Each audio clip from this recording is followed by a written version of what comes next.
Welcome to The Collective, where every conversation ignites a new perspective.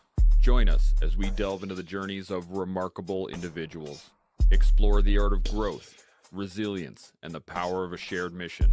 This is your gateway to insights and inspiration as we strive to be better together. Hey everybody, welcome back to The Collective. We have another fantastic show for you planned out today. Very excited. We got Dean rejoining us. We got Andrew rejoining us. Sean and I are here as per normal. And I am stoked for this conversation. We're going to be getting into social pressure. And while that is happening, you should feel pressured right now. Like the show, subscribe to the channel, hit the notification bell, do all the good stuff. Get your emails when we go live, which of course, Fridays for The Collective and Wednesdays for The Gold Mine. Let's get some intros out of the way and we can dive right into the convo. Dean, how about yourself? What do you got? Hey, what's up, everybody? Dean Goble out here in Colorado. 20 years, United States Special Forces and the United States Army. Right now, I currently work for Black Rifle Coffee Company, and I also run a nonprofit called the Special Forces Foundation. Bam. Between all that keeps me pretty busy. I like helping people. Just a little bit, right? And retiring soon, from what I hear. I'm very excited for that one. He's going to go the through beauty of the beard. I got about 6 more months left. I love it. Andrew, how about yourself? My name is Andrew Siepka. I'm a former maritime operator in the Coast Guard, turned veteran advocate, turned strength and conditioning coach. So kind of like Dean, I got my hands in a few different things that keep me pretty busy, but at the end of the day, I like helping people and just finding ways to continue to serve my community. I love it. This is a meeting of the minds. We all love helping others. Sean, how's the mountains treating you? Yeah, good. Speaking of helping people, I saw in a comment just, I think it was last night, someone had put up a comment in one of the Collective's posts, and it was referencing how Black Rifle Coffee Company donated a bunch of coffee and tumblers and etc. for the firefighters that were up here in British Columbia / Canada, fighting all of those good fires. And I thought that was pretty cool that someone made a reference to BRCC, like kind of out of the blue. There was no real reason for them to attach that comment to the particular post. I don't know if you know which post I'm talking about, Chance, but it kind of came out of the blue. And I dig that because I don't think that happens often enough, is sort of people randomly call out just something that never would have been noticed unless it's commented on. And so I do like helping people, but I like people who help people more. So that's why we've got this panel on today. I like it. That was Joel Struthers. He was the one that called it out. And you're right. It's interesting enough that I don't think enough people who do good work get called out for doing good work. I think it just kind of gets rolled into like, yeah, of course that person would help, because we're usually pretty consistent across the board on that. On that note, though, let's get right into the conversation on social pressure, because this will apply later on.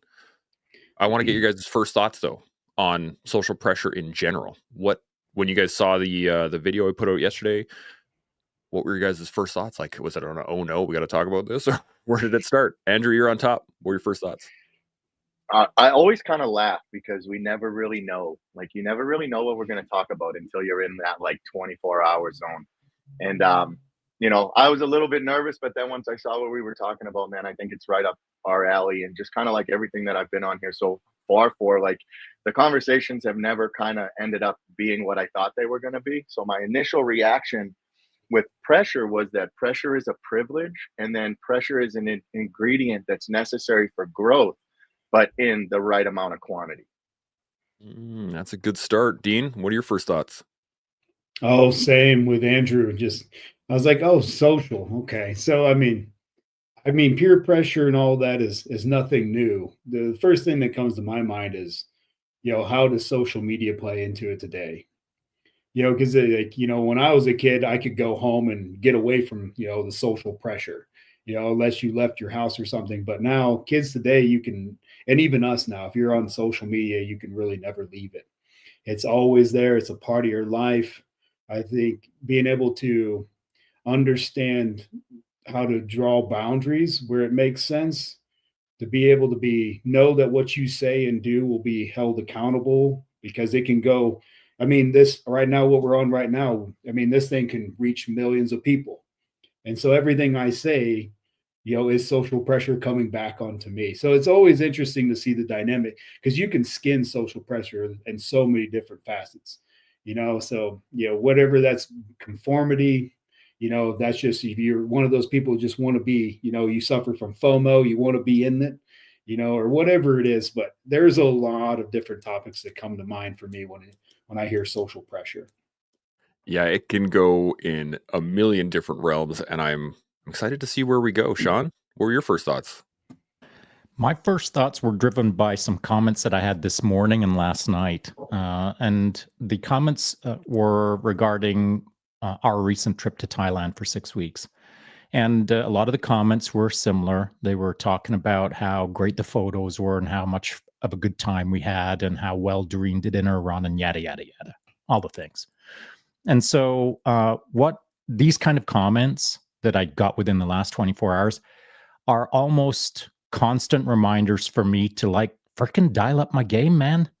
Like I got to dial up my game. I got to do better because nowadays I'm not on a high performance team, except this team, which I expect all of us to perform at a high level today in this podcast. I expect myself to outperform the high performers in this podcast. I won't, but that's my intention.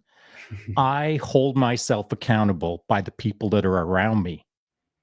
And since I've retired from the military and since I've left, special operations behind some time ago and the various careers that I had, this is my only career now, is just trying to be helpful.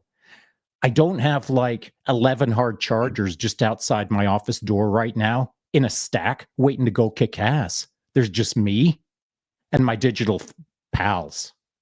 And so it's my digital pals nowadays that hold me to almost like a tier 1 level of accountability. And so I think social pressure, specifically social media pressure, is good. The trick is keeping it healthy. And maybe we'll jump into that in the combo. Yeah, I think this is right off the bat, I got a question on it, which is, the rise of social media. This is the big key that we're all kind of touching on, is the fact that we can be influenced or pressured from the globe, right? It's no longer just your community or your school or your team or your whatever. So I'm wondering, do you think it's changed how we respond or experience that pressure? Dean, I'm going to hit you first. What do you think? Yeah, I mean, I would say there's a positive and negative pressure behind both of them, and it depends on your attitude coming into it. Because I see a lot of social pressure on like physical fitness from a lot of good friends of mine. And so I get a constant reminder, usually once a day, when I check one of my buddies' Instagram thing, and he was like, "Hey, did you work out today? Here's the workout of the day. You should be eating better, et cetera, et cetera." And I'm like, damn, he's right. I should be doing all that shit. But on the negative side too, some, hey, are you taking, steroids? Sign up now. So you get that pressure on the other side of, do you want to indulge in this a little more risky behavior? So once again, it just depends on your attitude, how you approach it, the boundaries you set for yourself. But I'd see a lot of positive and negatives on both of it. So I know it's a little bit of a cop-out answer, but I try my best to just look at the positive side of, when I am seeing that pressure, how can I take that and mold it and make it something better for myself, rather than just, play the victim and be like, poor me, I don't have this, or whatever, case you want to make for yourself. But I try to look at it from a positive light of, and and me, I have the ability to kind of work in the philanthropy departments, and I keep up with that. So I get to see a lot of the really good things people are doing to help others.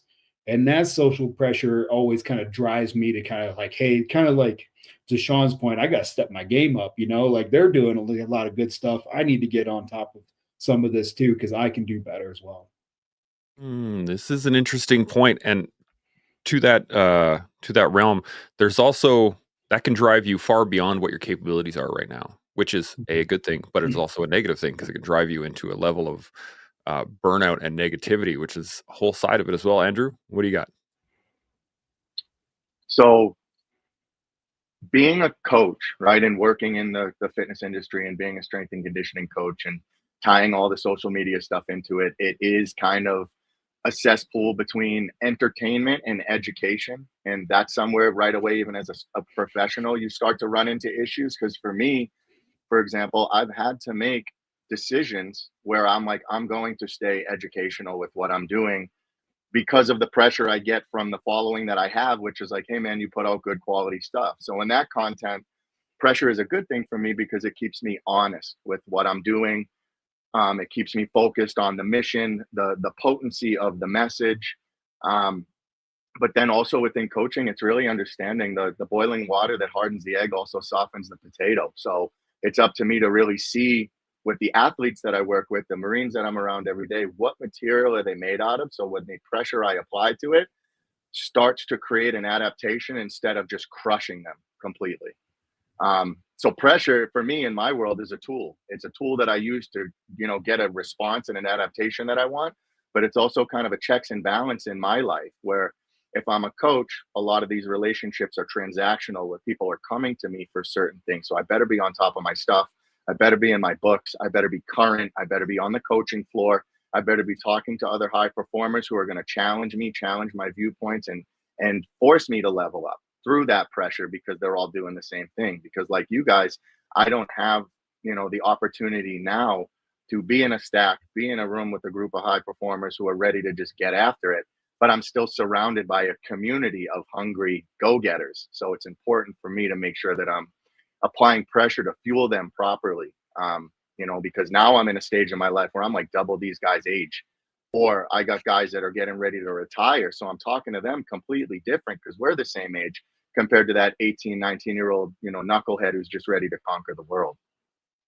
That's a very good point. Sean, you got anything to add on that?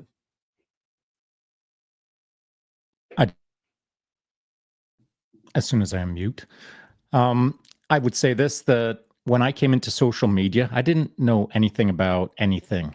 And I was making all the mistakes. I didn't know you're supposed to like things. I didn't know you're supposed to reply to comments. I didn't even know there was this thing called Instagram stories until I'd been on Instagram over a year. And so I made loads of mistakes and I continue to make loads of mistakes in respect to social media. And it's not for lack of trying my best, but I am a curious guy. I've got a curious mind. And so sometimes I try to do it a bit wrong to see how I can do it better. And so I've put out stuff that is kind of gong showish, like pretty bad, like pretty embarrassing to some degree. But it's those dumb things that I did, a year ago or a year and a half ago. It's those things that keep me honest, like, oh, God, I'm never going to do that again. And so I think that social media for me is a bit of a playground, but it's a serious playground. So maybe I'll reframe that and call it a battlefield. And so as I try to understand the battlefield better, I don't take it so serious like an actual battlefield that I can't have a bit of fun in it, that I can't have a bit of exploratory curiosity in it with a sense of less responsibility, I'll say, than if you were an operator on an actual battlefield. But I do take social media serious. And so I think that everyone learns how to do it better, a little bit different from each other. My way is my way. Chance, your way is your way. Same with Andrew, same with Dean. We've all got our way on social media. Now, I'm going to challenge, not the fellas, but I'm going to challenge anyone who's listening and say this, that as I find my way on the social media battlefield or playground, I try not to lock in to a specific dogmatic approach. If I find a trajectory that I think, oh yeah, I'm on to, this is money. This is so good. I'm loving this trajectory. I feel like this is natural for me. Once I start feeling that, I got to flip the script. I got to make it bad or make it better or do something with it that moves me around on that trajectory so I get a better sense of, am I actually doing it well? Am I actually doing it authentically? Am I doing it right for others? And so I find I've kind of got like a movement box around my trajectory where I'll bounce from side to side on it to kind of screw it up to do it better in the future. I hope that makes sense. So my challenge is this. For anyone out there who thinks they've got social media all figured out, no one does. Try to do it wrong for a couple of days and see if you're actually doing it right by doing it wrong. You bring up an interesting point, and I want to touch on this, is the fact of conformity, in the fact that if you do social media well, like there's lots of people out there that are, trying to sell their program. I can make your stuff go viral. You just have to do da da da da da. Andrew, you touched on the fact of like educational versus entertaining. We struggle with the same thing. I try to make my videos somewhat entertaining, but also mostly educational. And this is a struggle because the more you conform to the algorithm, the less you're going to stand out. But by conforming, you get more people to see you, but you're also not. It's an interesting conundrum. I want to get your guys' thoughts on it. What do you got? Dean, I'm going to hit you first.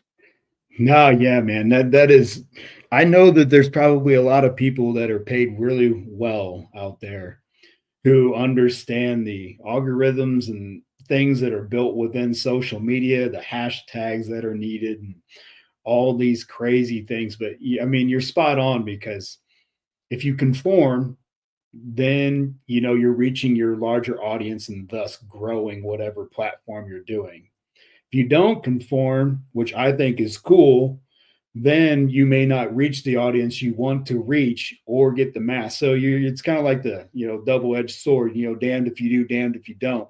But the Sean's point, that's the reason why I like the idea of just mixing it up. Change it up from time to time, see what sense. Because me, I just got Instagram. I think I've had it for a couple of years now, so fairly new to me. I was kind of with Sean. I got on there. I had no idea how to do any of this stuff. But I've always kind of had a principle of just being true to who I am. I was like, look, I'm just going to be me. If you like it, cool. If you don't, that's cool too. Let bygones be bygones. I've always kind of fought the idea of conforming.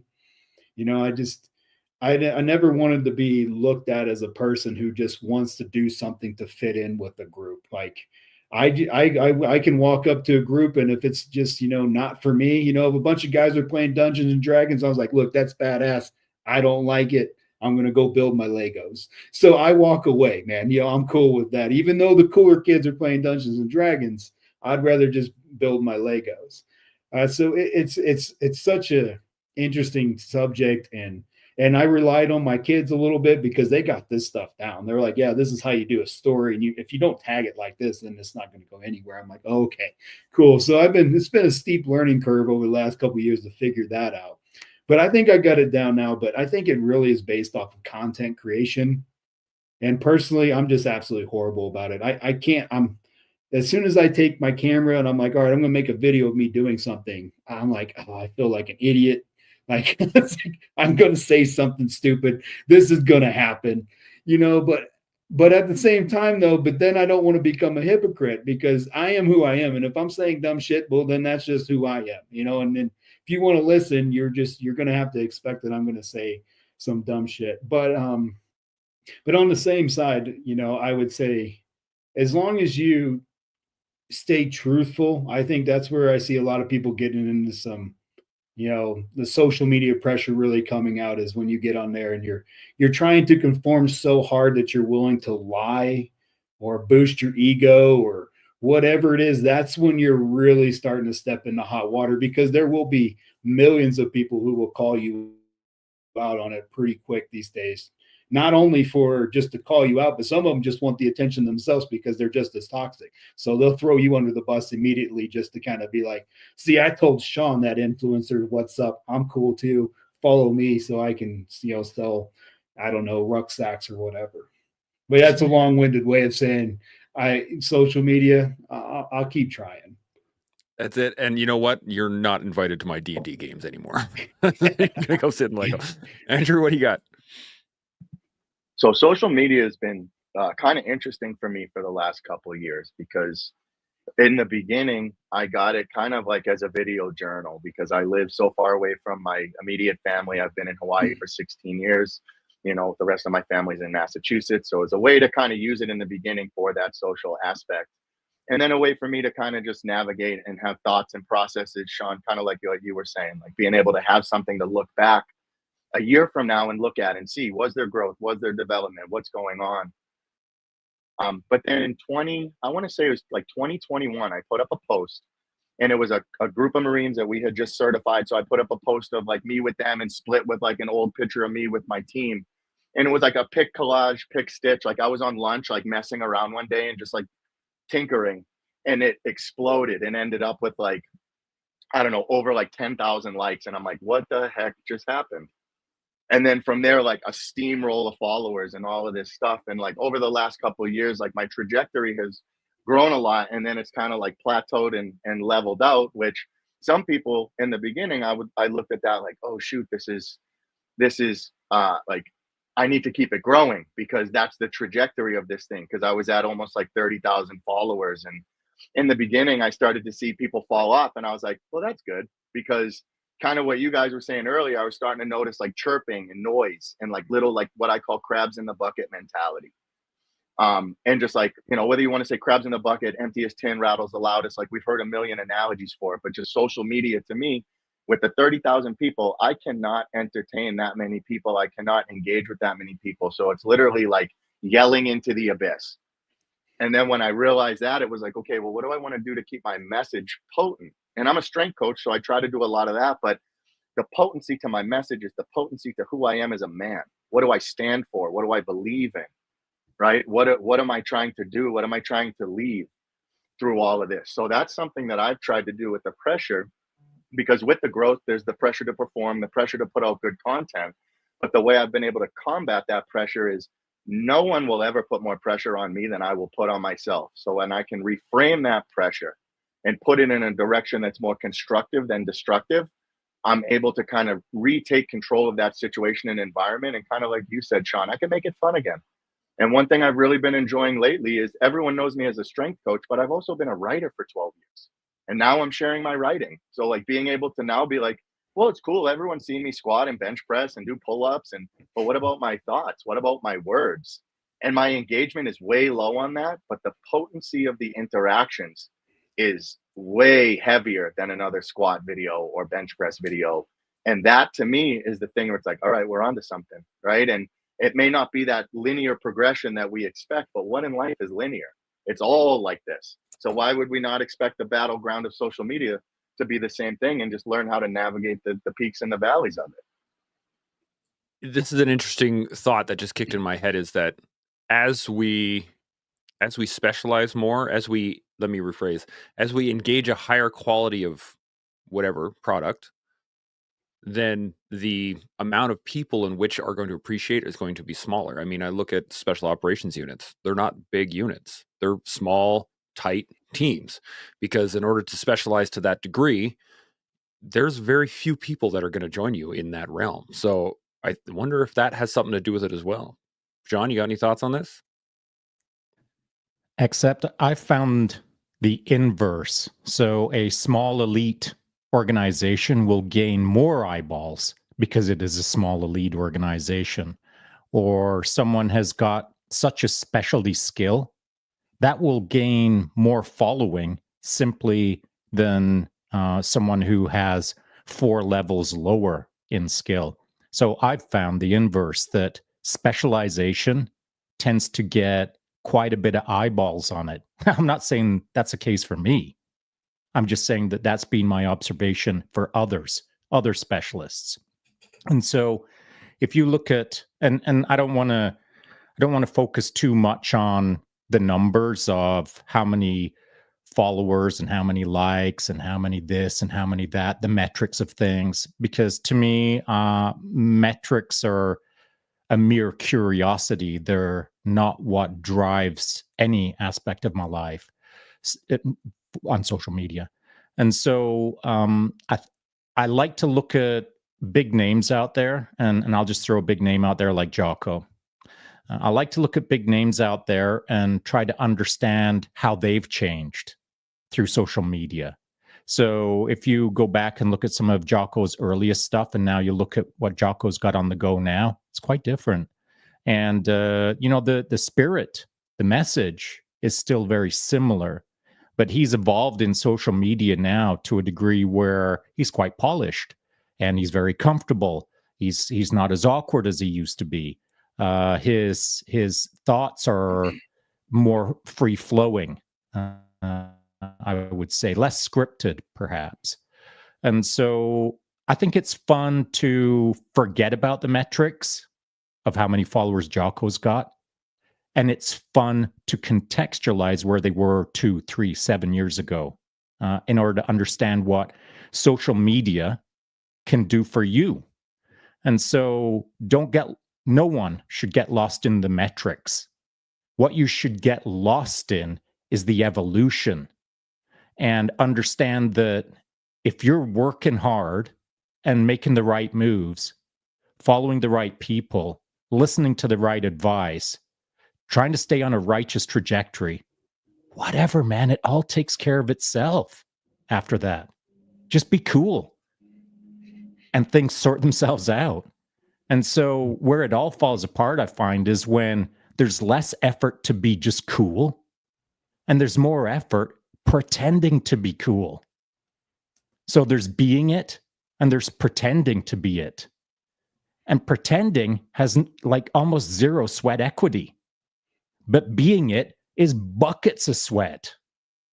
And so that's where I think it kind of goes wrong, is the effort that is required to be authentic on social media nowadays is less than it should be.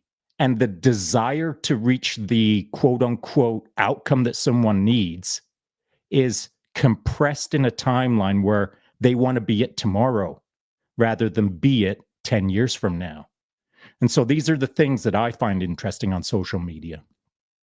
That plays into FOMO from earlier, right? People don't want to miss out what's going on right now with all the cool stuff. And so they want it today rather than wait 10 years because they don't know what that's going to look like. Andrew, I saw you nodding your head like mad. What do you got?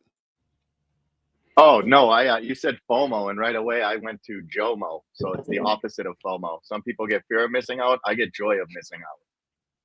So, and that's not to take a shot at other things, but kind of like what Dean was saying, if you walk up to a group and it's like, oh, what are you guys doing? Oh, you're playing Dungeons and Dragons? That's cool. I like Legos. I'll be over here.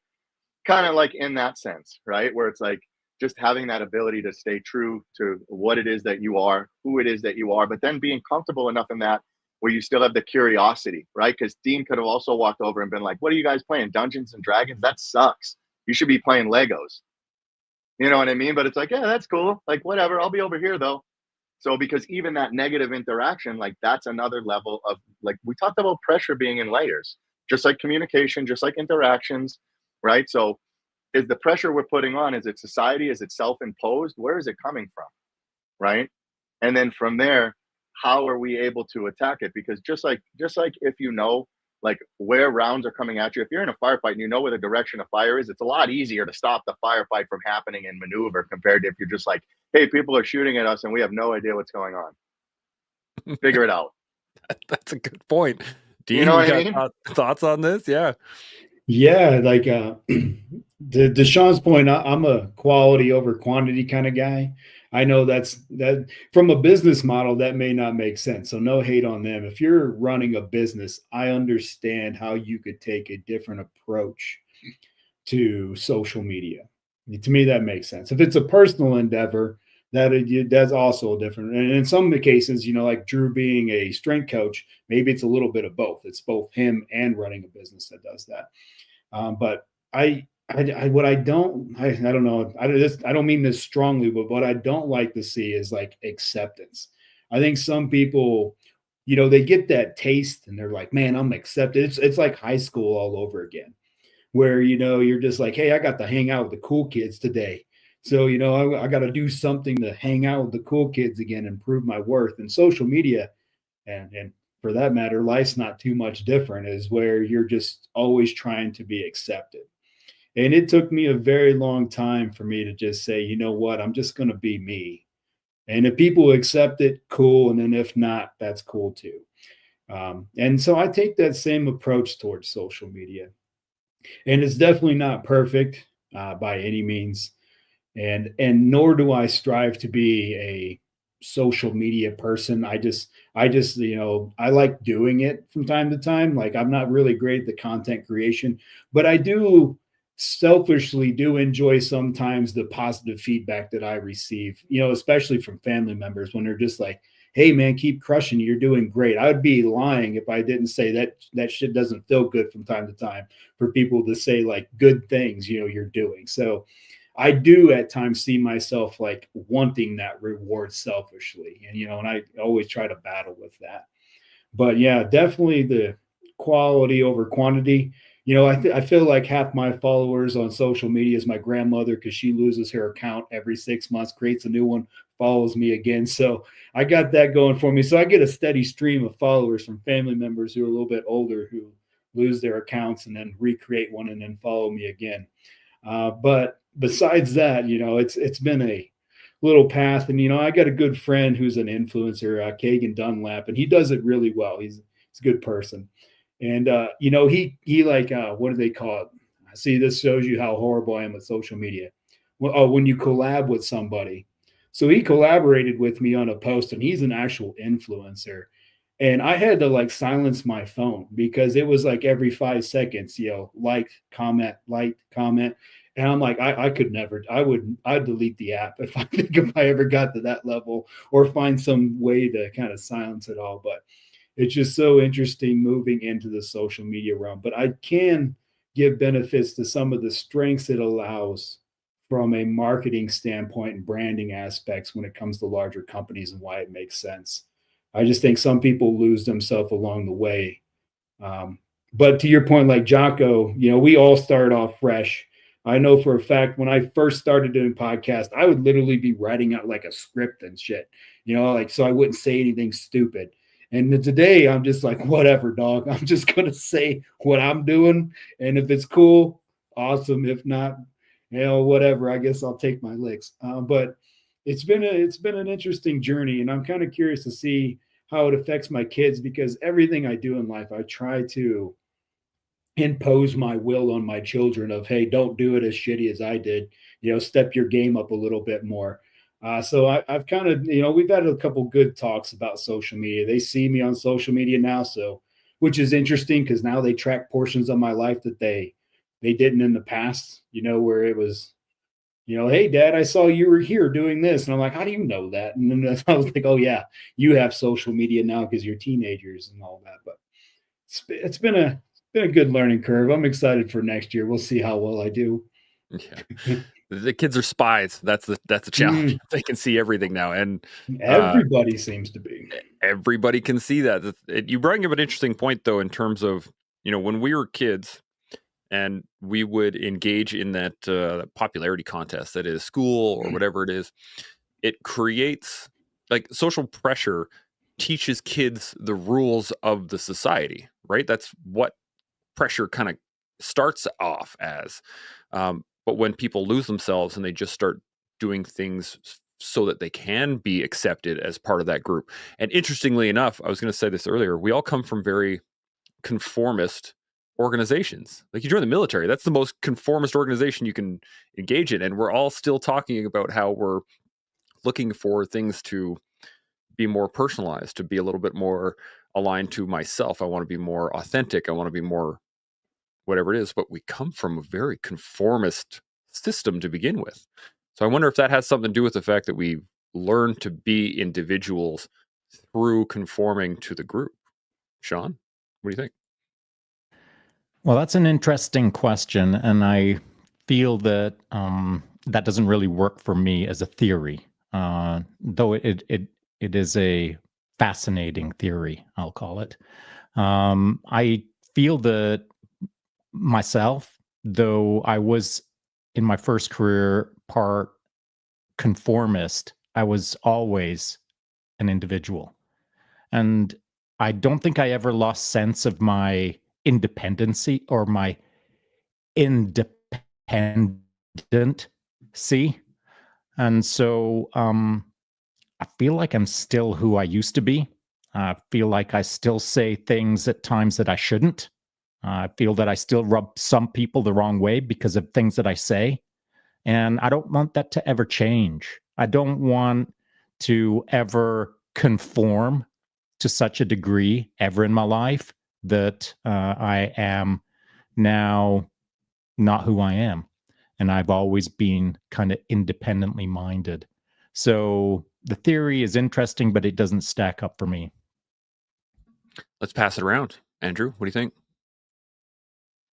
I'm going to piggyback off of Sean with that one there because, you know, even within the environments that I was in before, there was always still, you know, that encouragement to still kind of be a free thinker, think outside the box, like actively problem solve. So, you know, what do you do when you're young? You pull from your experiences and the experiences that you're gaining. So there was a lot of opportunities I had to still hold on to that individuality. I also tattooed my hands to not try to conform, but then there's also a whole group of people who have tattooed hands too. So I guess I just conformed to that group. But I realized, and this is what really helped me, because over the years, I've realized that my voice is a weapon in the sense that we all have a story. We all have the ability to share, but sometimes that pressure doesn't allow us to do it. And that whether that's the pressure of wondering what people are going to think of us, how it's going to be taken, like whatever it may be. But when I started to realize that I was not for everyone, but my message was, that's where I started to kind of like free myself from that and really allowed myself that individuality, because at the end of the day, it's my story, it's my experiences, it's my life. If there's something in it that you can relate to, awesome. Let's figure out how we can do this together. Let's figure out how, you know, we can elevate and help each other out. But, you know, I am only going to speak off of those things, right? Just like most of us should. But I think that sometimes just the way that the world is, it's a gigantic pressure cooker. Social media, regular media, the world, it's a gigantic pressure cooker. And some of us don't necessarily know when our pressure's getting too high, right? And then what happens there? So I'm very, very big on that internal and that why. So like, even for me, not knowing that I'm for everyone, well, when I start to get irritated, it's up to me and it's my responsibility to know when that whistle's going off, like, hey, bro, your pressure's up a little too high. You better fix this or figure this out. Whether that's removing things from my plate, asking for follow-on support, reaching out to my network, whatever that looks like. You know, but ultimately, I will always put the ownership, whether it's, you know, the pressure, the growth, the development, the hardships, the failures, whatever it is, I'll always put it on myself, because at the end of the day, when I put it on myself, it exposes my weaknesses and my areas that I can improve, because if I'm working on my weaknesses, I'm getting better. And if I'm not working on my weaknesses, I'm not getting better. I'm lying to myself, or I'm just living in blissful ignorance. And I just try to keep it like that in my world, because it's just too easy for me to get big with everything. So I like to just keep it in my little 3-foot space. What can I do? Where's the pressure coming from me? If it's external pressure, who's it coming from? What's the source? Is the source even valid enough to be registering this type of pressure? And if not, then do something about it. And if it is, rise to the occasion, or grow, develop, and get better, right? Ultimately, it comes down to those two choices for me. And I like to keep it that way, because it just keeps it simple. And it keeps me in the fight, right? Because I feel like a lot of times with the pressures of the world, you have a lot of people who turn into victims. If I played victim in my life, which I'm sure all of you guys have, you know, plenty of stories that you could play victim with as well, I would not be the man I am here speaking with the conviction that I am today, right? It just wouldn't be the case. So I look at pressure as a privilege. I look at pressure as something that makes diamonds out of people, but I think it really depends on the material that you're made of. Because some people, if we're being honest, some are made of leather, some are made of silk. And it's up to you to know the material that you're made of too before you start getting thrown into the fire. There's only one way to figure that out. Yeah, and the beauty of it is that we can always kind of layer up as well. Like if you're made of silk, if you recognize that, well, then now you can start layering up. You can start working to toughen yourself up a little bit. I think that's a fantastic point. Dean, you got thoughts on any of this? I muted myself because I thought I was going to cough, but no, I don't. Drew nailed that. I don't even know how to follow that. That was pretty. Yeah, I would say just maturity plays a huge part in it for sure. I know that when I was younger, like everyone else, you know, I was a little more happy-go-lucky. But as I got older, I think the maturity started to come into place, and I knew I was able to recognize when I needed to be more of a professional business person and when I could be more or less myself, which is a little more, fun loving. I like to make people laugh and stuff. So, but social media and, the social pressure at large plays into that a lot because you have to know when to be serious, and you also need to know when you need to make people laugh because you want to be a good person, or at least if that's what you're trying to be. And so I find myself all the time, and I have a really dark sense of humor. So I will laugh at things that people are just like, oh my God, why did you laugh? And I'm like, oh my God, why did I laugh? But at the same time, I don't want to deny the fact that I found that really funny because I have a dark sense of humor. So then I quickly become a hypocrite because I'm now conforming to the very thing I tell people not to do. So just to show you that I got everything figured out. So I'll write a book here soon and everybody can buy it and read it. And then I'll promote it on social media. That seems to be the thing to do these days, but I say that jokingly, but I probably will. But yeah, so that's what it comes to mind for me, for sure. I love To it. Andrew's point. There's nothing quite like, I don't know where I heard this from. It was a little while ago, but it was like, wait 5 minutes and you'll see another special operator write a book about anything. If they would just slow down, I feel like I can get in there any day now and write a book, but I'm just like, can we at least get a meeting going where we can sync up and be like, I'll release mine first quarter, you take the second quarter, let's do something. Because you come up with a great idea. Hey, I'm going to write a book. And, you bring up a great point, Chance. Is just like, even being in special forces, and, I tell people all the time, don't let your military experience, define who you are for the rest of your life. You can do a lot more than that. But it seems like, everybody wants to believe that they're unique and special, and it's even in our name, Special Forces, but we are so similar in so many ways. It's so bad that I usually get confused about once a week or, hey, are you John Bob? And I'm like, no, I'm Dean. Well, you look just like him and you talk just like him. So it's to the point where I'm literally an identical clone of this person. Not that I don't have my own unique traits, but it's hard to. I read a lot of the books and stuff from a lot of the operators, and I'm just like, wow, I feel like I could have told the exact same story, which is always interesting to me because I remember and I have the same exact expressions on things. So, but anyways, another subject, I just find it interesting. I love it. I actually, I tell my kids this pretty often too, is that we are all unique, but none of us are special. And I think that's a key point to understand is that, yep, you are different than everybody else, but that doesn't make you special because if everyone's different, then we're all different. Like there's nothing special about being different. Sean, you got any thoughts on any of this? I'd love to agree, but I don't. I think there are special people in the world. I said it. I freaking said it. Accept it. There are special people in the world, period.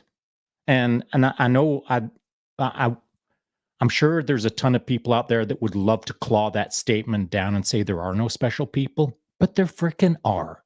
You can look at them throughout history. And it's not because they wrote a book, perhaps. It's because of the freaking legendary person that they were. Let's call it Martin Luther King or whatever, man.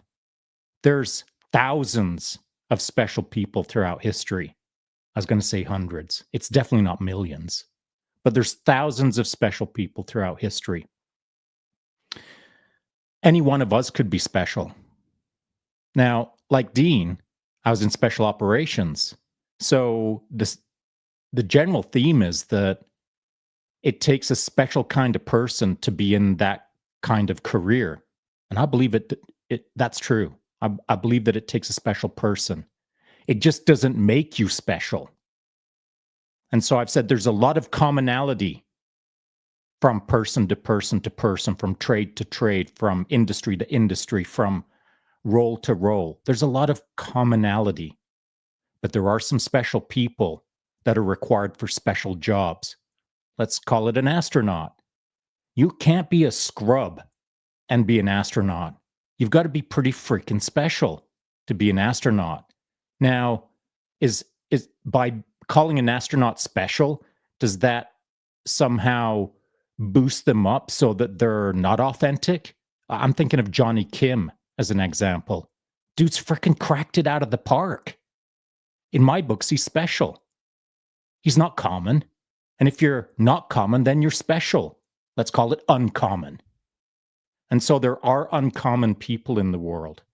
And they got to that position by a frickin' boatload of hard work, through a boatload of focus and discipline and personal drive that is taking them to the finish lines of a variety of different things that have a confluence that is called, and now he's an astronaut. That's special, man. And I don't think anybody should ever overlook the specialness of a special person. And so, to take that one step further, I've already said it, but I'll say it again. Anybody can be special. But it takes a long time and a lot of hard work, and you've got to know the direction you're going. You don't become special by falling off the back of the turnip truck, spinning around in 3 circles, and then walking in a random direction until you become special. That's crazy stuff out of Hollywood. In actual life, you've got to stay focused and disciplined on a trajectory that you know has an outcome that is worthy of your efforts, that is worthy of your life energy. And if you can lock it down and work hard with precision of execution, you'll turn into something that is uncommon. Because what is common nowadays is mediocrity. If you can just rise above mediocrity, you're almost entering into the levels of special. And so where's the harm in pursuing special? I think the harm is that a lot of people struggle to accept the fact that they are pursuing specialness, that they're pursuing something bigger than themselves, that they're pursuing greatness. It feels to me nowadays like, and particularly in social media, there's empty influencers out there that call themselves special, but they've done very little in life to earn that title. And the inverse of that is there's some amazing special people out there that don't want to be influencers. And so I find they're at odds. The real special people and the not special people. This is the crew that appears to be special, and this is the crew that is hardly getting any recognition. It's a fascinating dichotomy. So that's where I'll leave that. Interesting. And there's another side to this in that it's not so much that Johnny Kim is special as a human being. I'm going to disagree with you on that. I think he has taken special action that is over and above what anybody else has done, which has put him into a special outcome. But I don't think that he as a human being is any more than anybody else. Okay. I disagree. It requires many things. Like if Johnny Kim was an idiot, he wouldn't be in an astronaut program, no matter how hard he worked, no matter how focused he was, even if he was trying to save the planet. If Johnny Kim's mission was, I got to become an astronaut to save the planet, but I'm a village idiot. I mean, you've got to have certain ingredients. You've got to have an intelligence. You've got to have a charisma. You've got to have an ability to work with other people. You've got to have an ability to have a future sense of what's next. There are so many ingredients to become, we'll call it special, that it's not for everyone, especially if you're dumb as a brick. You can't become an astronaut with an IQ of 12. I'm sorry to say that out loud, but those are the facts. So there are genetic components. There are cultural components. There are the environment that you were raised in. If you hated school or loved school, if your neighbor encouraged you to do ... or your neighbor threw a rock at you every time you walked past their house, all of these things come into play to make a Johnny Kim. So It isn't for everyone, but I think that everyone should try. How about I throw that out? That's interesting. Andrew, what do you got? So as Sean was talking, I wrote something down. I wrote down anyone can be special, but you have to prove it. And that's the hard part because it takes time, which most people aren't willing to give. We live in a society that's instant gratification. And because of that, there's an internal pressure we put on ourselves to get it done now and quick. And most things that are worth having don't come easy. They're not cheap, and it's going to cost you. You're going to pay in your pound of flesh in one way, shape, or form, whether it's buckets of blood, sweat, or tears. Right. And that's the hard part of the ingredient that a lot of people are not willing to give because blood, sweat, and tears only come through time and sacrifice. Right. And in my world, you can barely even get people to adhere to a program for more than 8 weeks because then they're bored. Right. But everyone who's good at anything is a master of the basics and they know the basics at nauseum. But when you try to tell that to someone, they're like, man, I don't have time for that. Just give me the Super X 9000 that'll get me jacked and ripped in 30 days. And it's like, I don't even entertain those types of conversations because I'm like, I don't do that. Right. That would kind of be going back to the Johnny Kim thing. If someone came to me and was like, I want to be an astronaut, and you have an IQ of 12, I'm going to bring you to Toys R Us and buy you a kid's astronaut helmet and tell you to go in the yard and pretend you're in space. I'm not going to actually entertain you being an astronaut.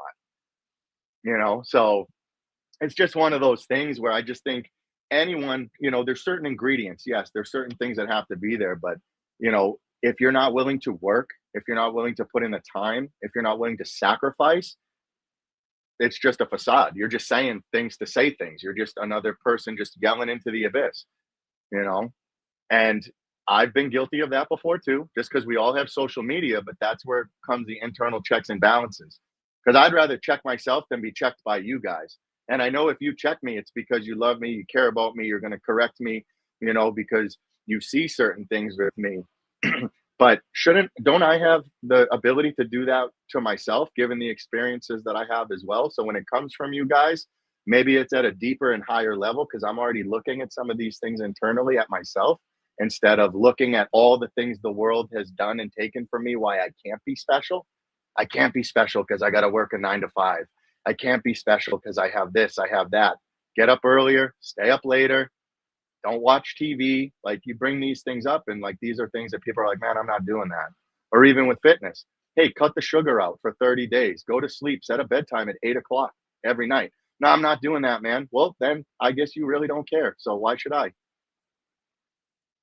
Because there's so many people out there. Everyone wants to be special, but not everyone is willing to do what it takes. And in my world, I'm looking for the ones who have the material to do what it takes. Because even if they don't have all the materials, if they're willing to go into the fire, they can be purified. We can make it happen, right? But if you're not even willing to engage, I don't know what to do to help you. It brings up what you just said, brought up an image in my head is that any tool needs to be forged. It can't be magically created in your hand. And if you want to be a tool in order to be, special in society, you need to take the time to go through the fire and the hammering and all the stuff. That's a great point. Dean, you got anything on that? Yeah, I had a similar conversation with my son. He wants to be a professional bodybuilder, and he was just like, see, I'm going to look like that one day. Now, it made for really interesting conversations because when I go down in his room, he's got like half naked guys on the wall. And my bedroom when I was a kid was a lot different. But besides that point, I don't even know why I brought that up.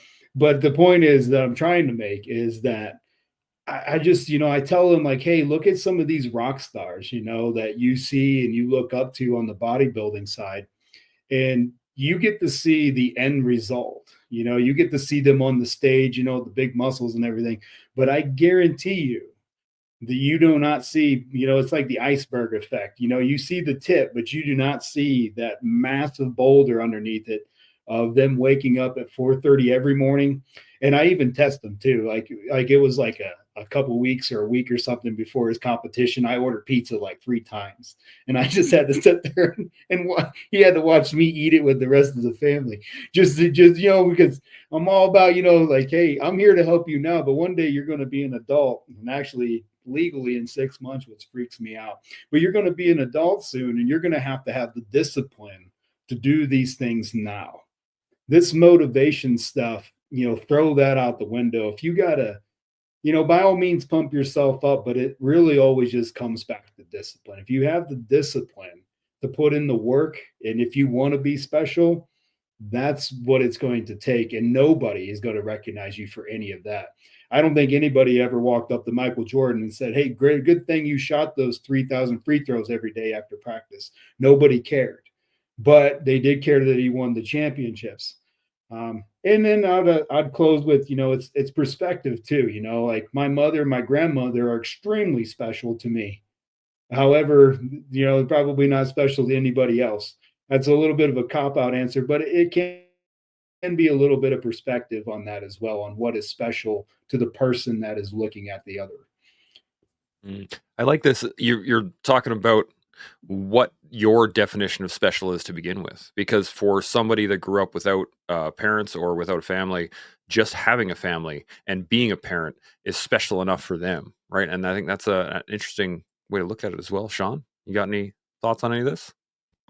I do. I'm glad that you mentioned that, Dean, because I hadn't really considered that angle, though, obviously it's practically in my mind. My family is special to me, of course.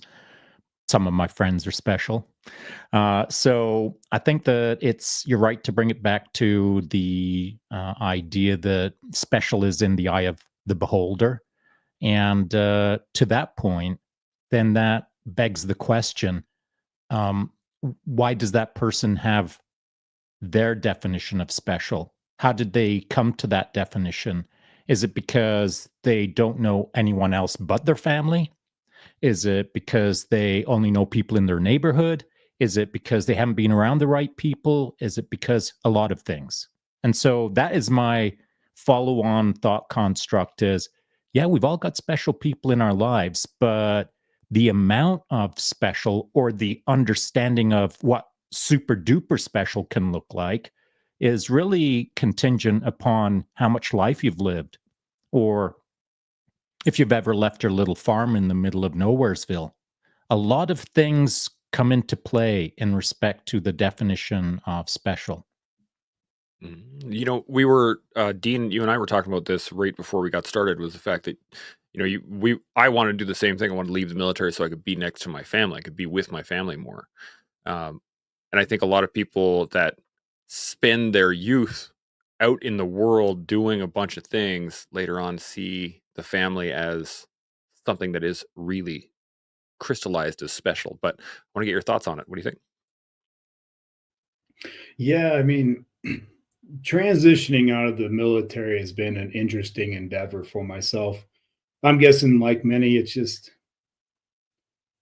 like you work and you spend, and I'm gonna be honest, I was indoctrinized. I've been in the military since I was a kid.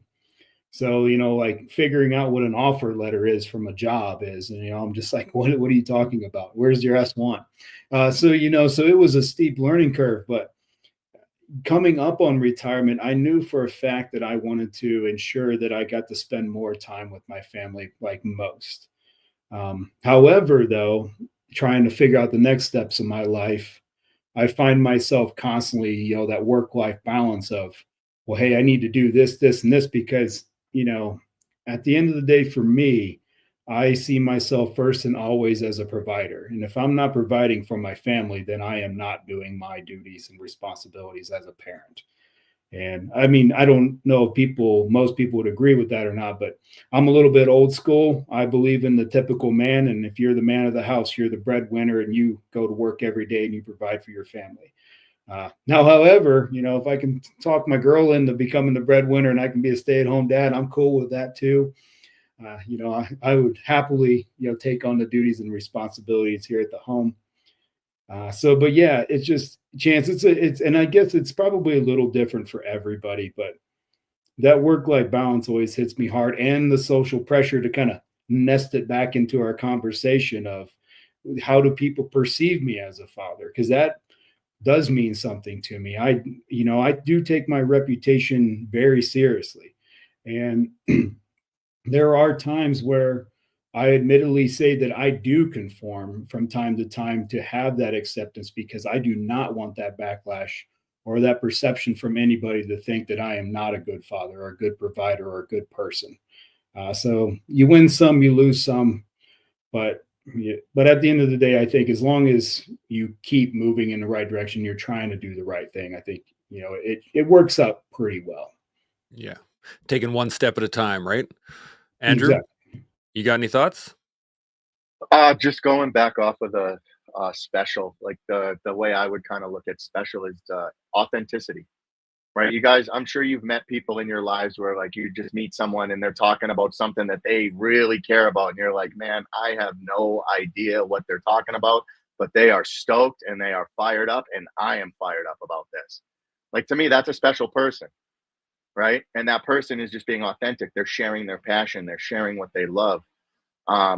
So that's something that even I've tried to use a driver in my own way of making myself special, because that's something that I've struggled with, is coming from a big family and a family that's kind of been like split up and put back together and all this stuff.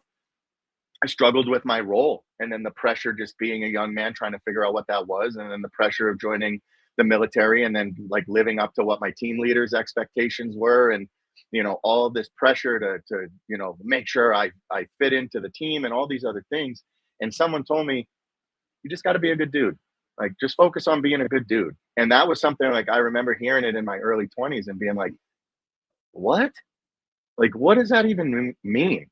But then you think about it, like, what would a good dude do? What is a good dude? They're dependable. They're there when you need them. They're there to correct you when you need it. They're there to give you the stern love when you need that, but also kind of that hand to pick you up, right? They're there to unapologetically be themselves, not in a way to stomp anyone else down, but saying, hey, this is who I am. Like we've all kind of been talking about. This is who I am. Take it or leave it. These are the cards I'm putting down on the table. This is what I was dealt. And baby, I'm going to play this hand to the best of my abilities. I'm not going to sit here and cry and complain about, I wish I had 2 aces, or I wish I had a royal flush, or this or that. I'm playing what I got. And if that's a pair of 2s and a jack, I better be good at bluffing, right? But I better figure something out. And that's kind of been like the biggest thing for me is like going into the bigger construct of this with social media and societal pressure, is like, what keeps me tethered? What is my lighthouse as a man? What is my foundation? So when the societal pressure, the social media pressure comes in to influence this or partner with that, if it's not aligned with what I'm trying to do, I'm not doing it, because then it takes away from the potency, right? And also by sometimes doing that, we get ourselves attached to things that take away from our authenticity, which now creates more pressure. Oh, I'm in this thing and it got me success, so I got to keep doing this thing, right? And one of the biggest things we hear about veteran transition is there's tools that we used in the military that allowed us to be successful, and there's tools that will not create that same level of success on the civilian side. But it's up for us to open our toolbox or tool belt, see what tools are in there, disregard what's not necessary, and then put in what is needed, right? And no one else can tell us how to do that. But if you're around the right people who are holding you to that standard, keeping you authentic, and putting the right type of pressure on you, they can make sure that you reach that level, compared to just, the performance pressure to just do it right or get it perfect or whatever it is. Because if you guys find a way to do something perfect, please let me know. I mean, I'm just about, I'll be 40 this year, so I still got a lot of time. But if you guys figure out how to do anything perfect, let me know. Dean, write the book on it. Maybe I can help you with that or something. But like, I'm not trying to do things perfect in my life, because when I mess up, it gives me an opportunity to try to do it a little better again and again and again and again until I figure it out. And that's where that pressure comes from with me, right? Am I going to stop? Am I going to give in? Or am I going to find a way to navigate whatever this pressure is, whether it's me, my friends, my work, my marriage, whatever it is? How do I respond to this pressure, right? Because at the end of the day, the only thing that I can control is my response to it. Now, sometimes that response isn't great, but I can still learn from it, right? I can mess up, and if I can own it, I can still learn from it. Different style of pressure compared to, oh, I got to get it right every time, or everyone's going to think I'm an idiot, and no one's going to think I'm a professional, and everyone's going to call my bluff, and oh my God, blah, blah, blah, blah. And now I'm stuck in fear that I don't even move. And now 20 years go by, and I'm like, man, what the heck happened to my life? I wish I did all these things and I didn't do anything. Now I'm stuck in a job I hate with all this stuff that I can't stand. And I see all these people talking about being free and pressure and this and that. Well, I don't know where to start. You start right here. Accept it. Accept it. Accept where you are. Accept the pressure you feel. And then accept that pressure makes diamonds. Even with gold, right? Gold needs to be purified. It's heated up so the impurities can be scraped off the top until it's a pure and potent product. Us as human beings, organic matter, we can go through the same process. It's just the mind that doesn't want to go through it because it's hard. And we don't like doing hard things as a society. I don't mean us in general. As a society, as a whole, people don't really lean into hardship. And that is a key ingredient to pressure that they miss. When you feel pressure, you should lean in. Don't shy away from it because it's exposing something. It's teaching you something. It's just, are you willing to receive the message? Because if you're not, you're going to keep learning it again and again and again until you can actually receive it. Does that make sense? I'm sorry, I went on a little tirade there. No, it's all good. That makes perfect sense. You gave me an image of judo in my head. Is that like if someone pushes into you, you have to kind of push back a little bit. If there's pressure, you got to push back a little bit. Yep. And over time, you figure out that, oh, well, now I can redirect it. Oh, I can take it over here. Oh, we can go over here. Oh, we can go that way. Oh, okay. So it gives you the acceptance of the pressure is the first step of it. Sean, you got any thoughts on this? I do, and this will be relevant to Dean and anyone else who's in a similar situation. And it's advice that I wish I would have got a long time ago. And by advice, I mean maybe opinion rather than advice. Special. So identifying who's special in our lives is generally what leads us towards our own version of special. I mean, you've got to identify someone who's cool in order to try to be cool. If you don't understand cool, how do you start to understand it? Well, you've got to identify your idea of cool. And when I was a kid coming up, you know who was cool? Cool as hell. Fonzie. Hey, happy days, man. I mean, simpler times, simpler life, simpler world. The Fonz. It wasn't too complicated. There weren't a million layers embedded in the series. It's pretty simple. He's just a cool dude trying to be cool.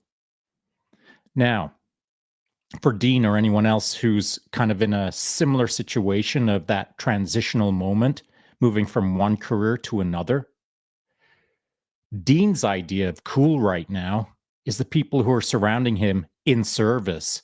And I know that Dean's been exposed to people out of service. He's been exposed to veterans who've transitioned out and have been successful and unsuccessful.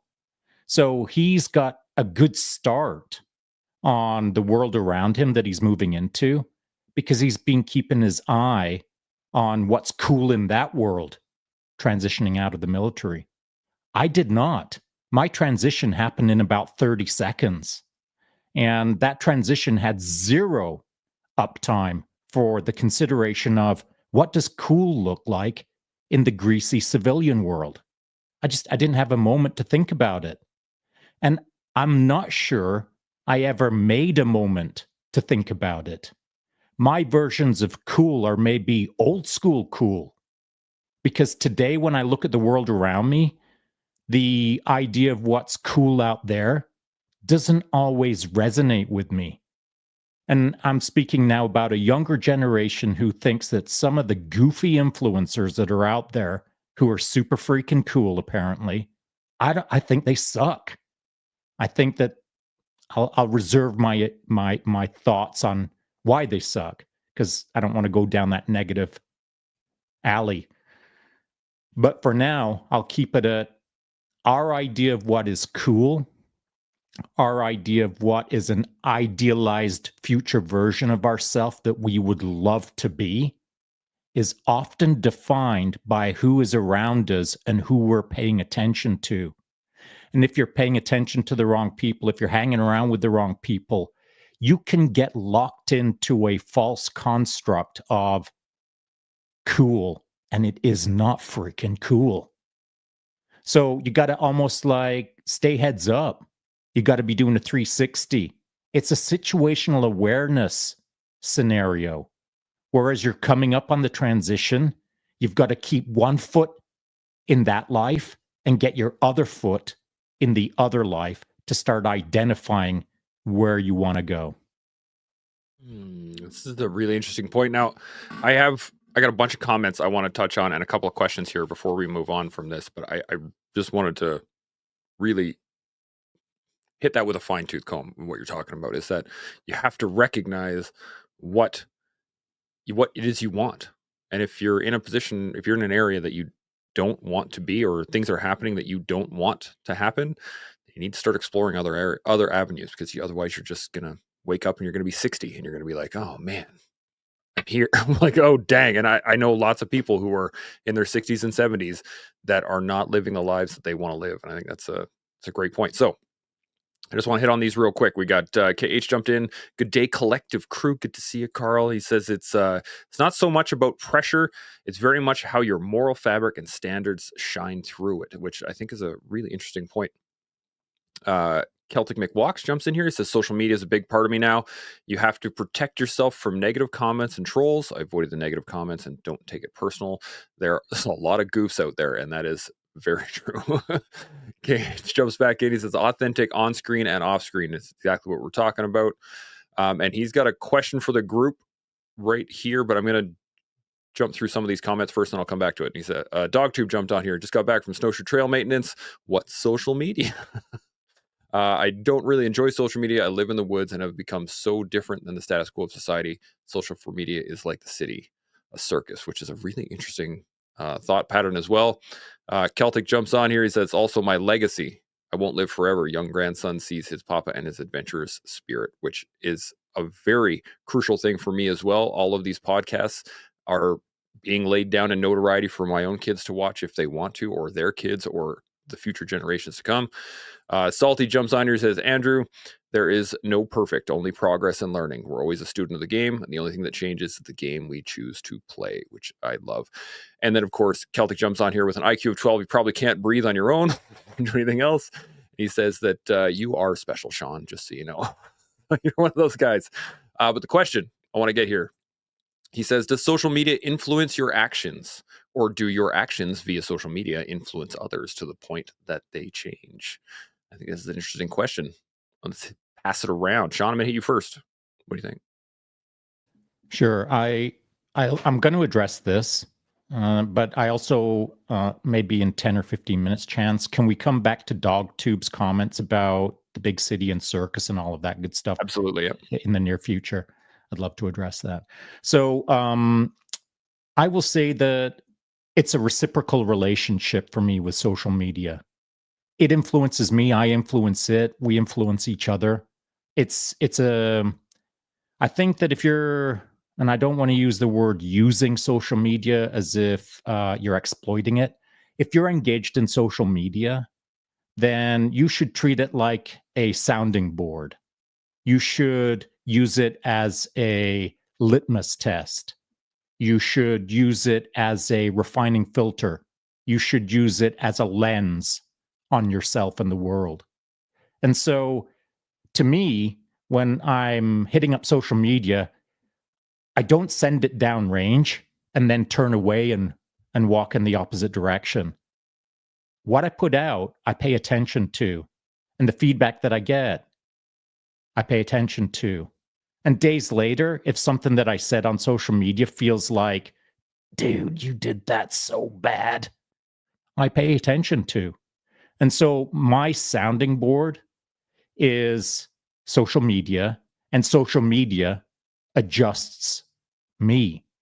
So again, it's a reciprocal relationship. Interesting. Dean, I'm going to hit you next. What do you got? Yeah, I would say reciprocal in both for me too.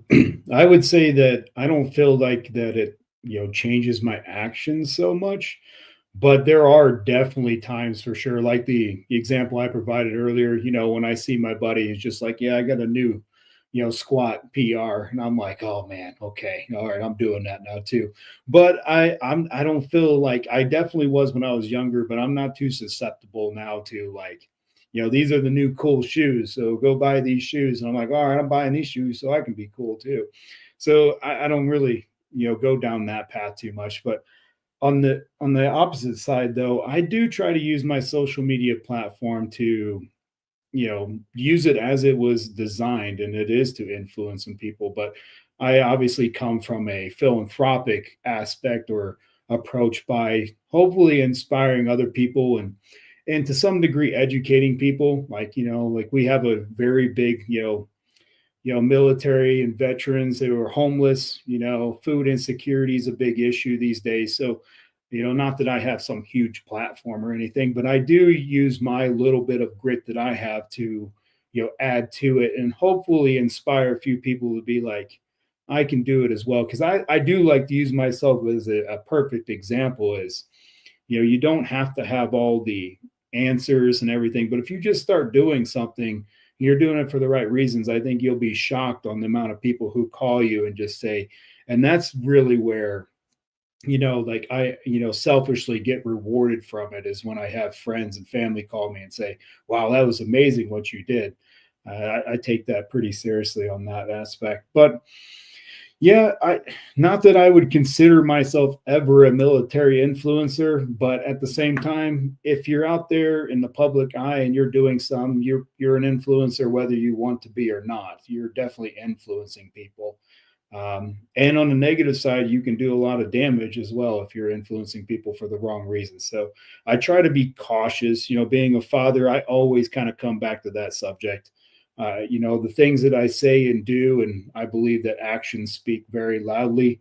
So, but today it's not just words. You're being recorded and it's on video, so it's definitely your actions. And so, I want people to be able to see that, and I want to be able to show the respect that I give to some of the hotter topics we have throughout society that I choose to help support in some way, shape, or form to assist in some way to help that out. And there's a wide range, even to transition. And to Sean's point too, that I wanted to hit on is, cool to me is always changing. I definitely staying adaptable. I remember there was a time where Creed wasn't that cool, and I heard my son down there listen to Higher, and I was like, what's going on in the world? Is Nickelback back? I mean, I guess they're cool again. I always thought they were cool, but now Nickelback. So from a Canadian perspective, I'd like to get your thoughts on that. I actually liked Nickelback back in the day, but then for some reason they weren't cool. I don't know. But now they're super cool again, I guess, because Deadpool or Ryan Reynolds mentioned that they were cool. So whatever. I just try to stay adaptable with the times. Yeah. So from a Canadian perspective, Nickelback, I always enjoyed Nickelback. I actually enjoyed all their stuff. But they got really successful, and then all the haters started coming out, and they were just like, well, it's the same song every time, blah, blah, blah. But they're selling out friggin', 200,000 person stadiums, and like, I think they're doing pretty well. So I always like their music though. But Andrew, what do you got? I would say that depending on the season of my life, it's probably done both. But where I'm at now, I try. It's more reciprocal, I'd say. And then I look at my social media as more of like a necessary evil, I guess. And I don't mean evil like it's an evil thing, but everyone's already talked about like if you don't have the kind of parameters on it and you're not using it for the right things, it can kind of get away from you real quick. So I use it more of a sounding board and trying to be thought provoking. So I would like to think that what I post allows people to think a little bit more introspectively and change their thought, or hopefully encourages or empowers them to, take action in whatever it is that they're struggling with. I love my social media for that, but I keep it in that realm because I live on an island in the middle of the ocean. And if it wasn't for social media, I wouldn't have met anyone in the collective. I wouldn't be having these conversations. So I use it for that.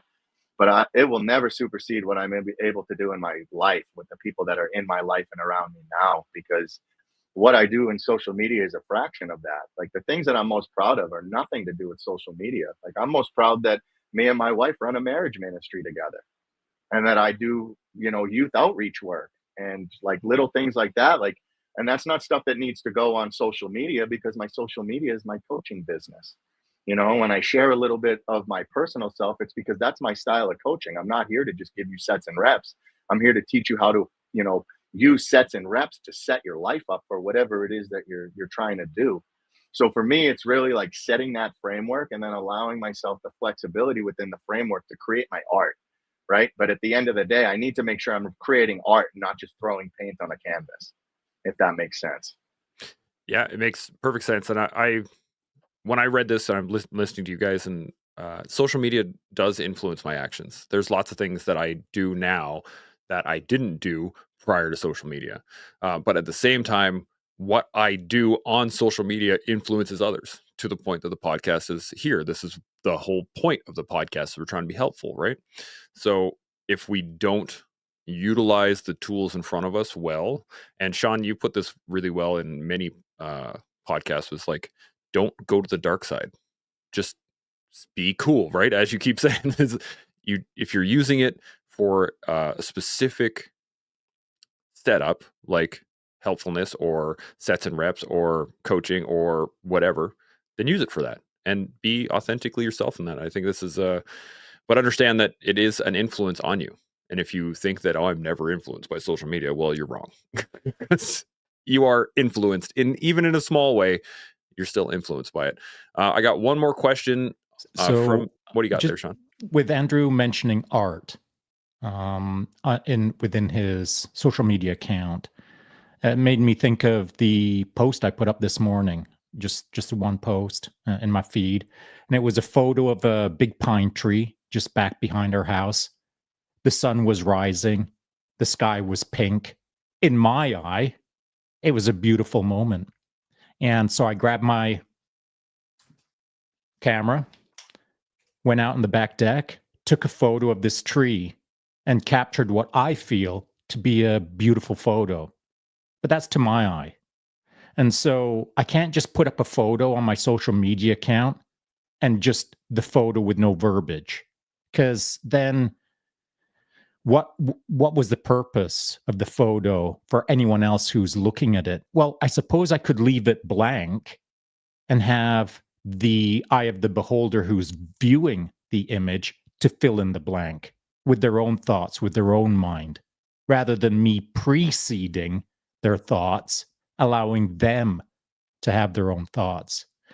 But that wasn't enough for me.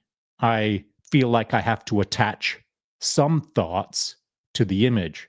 And so what I decided to do was use the image as an opportunity to discuss the Group of Seven, which is a group of famous Canadian artists from the 1920s.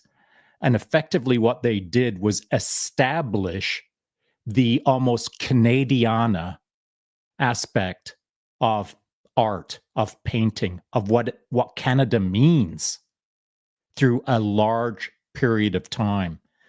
The Group of Seven is still looked at as almost the ideal of a group to create a patriotic vision of Canada. And I don't think anyone has come along since then as a group and captured what Canada means in art quite as well as the Group of Seven. So because that isn't out there, because that isn't commonly discussed, because it's assumed that some Canadians know that history, I thought, man, I'm just going to put it out, attached to my photo, because the photo itself has a little bit of Canadiana in it. And so I don't know what I'll do tomorrow. I don't know what photo I'll take. I don't know what thoughts will be in my head. But here's what I do when it comes to art. I try to attach a deeper level of art, my thoughts, to the art that I'm putting up on social media. So I never used to be what I considered as a content creator. In fact, Chance, I think we can both agree that early on in the podcast, I couldn't even say the word content creator out loud as myself because it made me so hinky. Like I was just so uncomfortable. I was super uncomfortable. People were calling me an influencer. People were calling me a content creator. And I was getting like the sweats. Like I'd have big sweat stains under my arms after a podcast thinking like, what is even happening to my life? This is getting out of control. I am not that. I don't want to be that. I don't want to be in the public eye. ... All of the thoughts in my head that were wrong. And it's because I was just uncomfortable with the idea of social media. I didn't know how it worked. I didn't know how to be helpful. It didn't feel right to me. But whatever, man. I committed. And why did I commit? Because a bunch of my good friends asked me to. They asked me to get in this game for the right reasons, to be helpful to my fellow man, to try to help out with the mental health struggles that are out there in society right now, to help with the suicidal statistics, to help on so many things that I wasn't aware of at the time. People were asking me to do it. And I just didn't know how to do it. And here we are, still trying to be helpful, still trying to do it as well as we can on social media. I don't have a HR company. I don't have a PR company. I don't have anyone in my back pocket that can guide me in social media other than my brohemos. Chance and I put our heads together and are just trying to be helpful. When guests come on like Dean and Andrew, it's because they're cool as hell and they're trying to be helpful. And so what no one will ever see on this platform, this podcast platform, is goofs as guests who are in it for themselves. I've got zero interest in hanging out with people who are in it for themselves and only for themselves. I'm all about hanging out with people who are trying to do it right for a bunch of people. Being of service. So that's what's kept me in social media, is trying to be of greater service. And I think that's where I'm going to close out my comment right now, is you got to know your why. The why of the matter. Why are you in the game? Dean has a why right now, but Dean's why will be different in a year for a variety of reasons. And that's for Dean to track. That's for Dean to refine. That's for Dean to set his trajectory that is most effective and efficient to make the most changes in history. That's for Dean to figure out, like it is for all of us to figure out. But if you're just bumbling around, throwing random posts up and random photos up and random comments up on social media without a clear understanding of why you're doing it, it isn't helpful. It's just white noise. And for someone like me, if I'm tracking you and all you are is white noise, eventually I'm unfollowing you. And that's a disservice to you and it's a disservice to me. So for anyone out there on social media, if you're trying to do it well or trying to do it right, sit down today and think about why you're doing it. And then chase after that. This brings up an interesting thought in the fact that we use social pressure to get you to engage in social media, to engage social pressure on other people. I think that is true. It's pretty good. There's a comment here that I want to touch on, and a question on this kind of in the realm of what we're talking about. Berserker Television jumped on here. Pat Miller, good to see you, buddy. He says, if you're slipping into the special category, how important is it to be a mentor, a leader, and teacher for the betterment of community, society, and the world? Because I see this a lot as well on social media, people who have the capacity or capability to lead and develop the people around them, but choose not to, or they choose to hide behind a private wall, or they like to see social media but not be on social media, that kind of stuff. So I'm wondering what you guys' thoughts are on this. Andrew, you're on top. What do you got? A couple things there. So first, I'm big on servant leadership. I think that, leading from the front is very important. But then also learning that, like for me, coaching, like I love the title of a coach, but the more that I coach, the more I realize coaching isn't a title, it's a calling. And the more that I've been experienced and exposed to certain things in my life, the more wisdom I've gained as a coach. So I would also say, don't rush your process in mentorship. Like, oh, I'm special now, let me go find someone to mentor, because mentorship could even just be like this conversation with the four of us having right now, because there's things that are being said by the other three guys that I'm like, wow, this is really thought provoking, that I'm going to leave this conversation with and continue to unpack and dig the oil on it and see where these things go.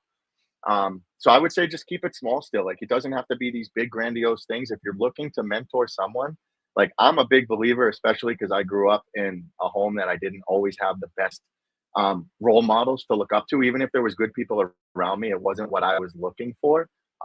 So I was big on youth mentorship. If there's plenty of kids out there that need people to guide them in the right direction and show them that they can accomplish things in life. So, I don't know where you're going with your life there, Berserker. I don't know what it is that you're doing, but if you do feel a calling, I will also tell you, a brave heart doesn't pump coward's blood.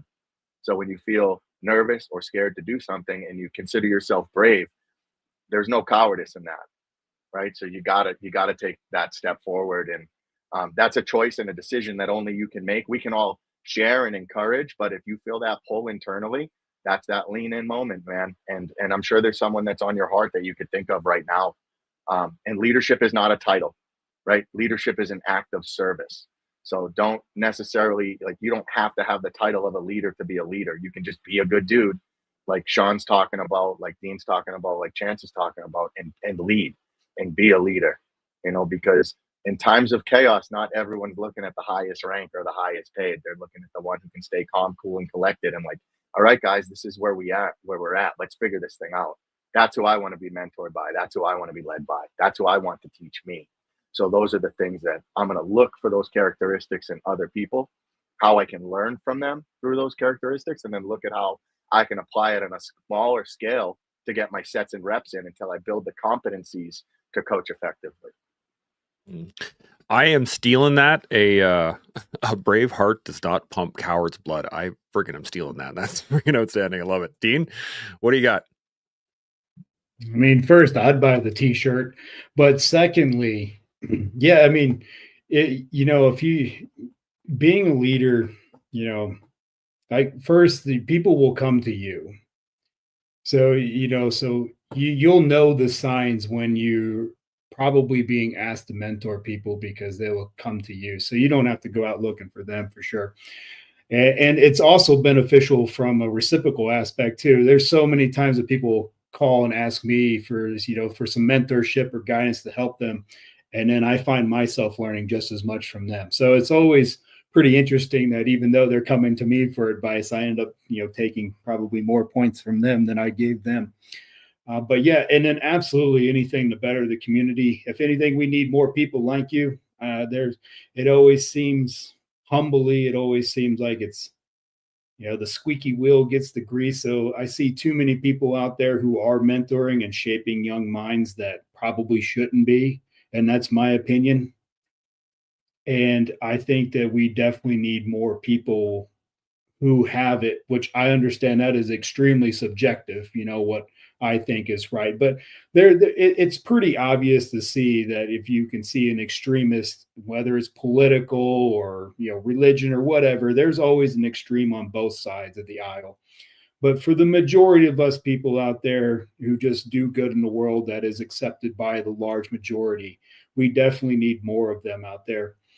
And yeah, you would be shocked at, and I would say, take that mentorship seriously. There's a few things that I've told people in the past, and I kind of took it as just like, hey man, yeah, this makes a lot of sense. Go ahead and do this, and then like a year later, he's like, I did all that stuff. I'm like, you really did? So be careful when you give somebody some solid advice, because they're going to take it and run with it. And if you give them bad advice, they're going to come back and tell you, hey man, that wasn't great advice. So I say that cautiously, to just, take it seriously and think it through, because you'd be shocked on what they'll run with once you give them that advice. That's a very good point, especially with kids, because they're going to be reading into it in different ways than you even recognize. So take it seriously, 100%. Sean, got any thoughts? I do. I'm going to go straight off of what Dean just said, and also state that there's times in the past where I haven't realized the weight of my own words. And so either I devalued my importance in the moment, or I just didn't recognize it for what it was. But there's times when I've said some things not casually, but less thoughtfully. And I've said it to individuals that have then gone off and run with whatever I said at that time. And man, it's been a wake-up call for me over the last couple of years. The weight of my own words. But it's not that my words are more powerful than anyone else's words. There's moments in time where eventually I think you start to realize that you have to be extra cautious on what you'll say to another human being in front of you. I used to be more casual with my advice or opinions, and now I'm less casual. That doesn't mean that I've changed remarkably, like I've matured to such a degree where I've got way more figured out. These are all tiny little incremental lessons, tiny little observations, tiny little evolutions where I'm just getting a little bit better at recognizing how careful I have to be with the things that I say, particularly in front of a microphone. And so this morning when I took a photo of me pulling out my katana sword, which I'll put up a photo of later today in a post, I still haven't got that post designed in my mind. I'm still not sure what I'm going to say with that photo. And as I said before we came into this podcast, to the fellows when we're in the green room, this conversation that we're having right now will help shape some of my verbiage in respect to the photo that I'll put up later this afternoon. And so I'm constantly being influenced by good people around me, but I diminish or depreciate my own advice to others. And so I think that now, to Berserker's point, slipping into a special category, I don't believe I'm in a special category, but if I was, then here's where my head's at. I think it would be not a comfortable place to be for me, because let's pretend for a moment that I'm a dude from JTF2 and I have opinions and I put that opinion out in front of a microphone, and now JTF2 is attached to that opinion. And I don't want that. I don't want anyone out there to think that my opinion is the opinion of any group. I don't represent anything other than myself. And as I'm representing myself, I'm just trying to do my best. And so I'm not trying to be in a special category. I'm not trying to be a mentor or a leader or a teacher for the community around me. I'm just trying to be me. Because if I'm trying to be anything else, it's too much pressure for Sean and his frickin' bonkers 101% misunderstanding of who he is when it comes to the I feel that I'm not capable of things. If I've done something in life, sometimes it surprises me that I managed to do it as well as I did, or even finish it, because I have a syndrome that makes me feel like I am not performing as well as I should or as well as I could. And so I don't want to be in any role where someone views me as the representation of a larger body of people. I just want to do me as well as I can. Yeah. Except for the fact that you're representation of the collective. Dean, what do you got? It's like very up. No, yeah, since he was asking for advice, I figured I'd give him some as a mentor. And that was one, don't make the mistakes I did. So I think Sean touched on a little bit is one, don't downplay yourself. I am notorious for that. for some reason, it makes me feel like I'm humbleizing myself. So I'll demoralize myself to say, well, I'm not that important. If somebody's coming to you for, mentorship, they obviously already see you as somebody of significance, and that, and what you're saying to them will have that. So don't do what I did, in the past and kind of think that you're just anybody else. You may be, we're going full circle here back to the special category in their eyes and in their perspective. So take that seriously. And number 2 is give a solution or advice of substance. I see all the time, of just, somebody would come and be like, hey, I, go to Andrew and be like, hey, I got to get in shape, and everything. And Andrew's just like, yeah, go to the gym more. Yeah. We get that.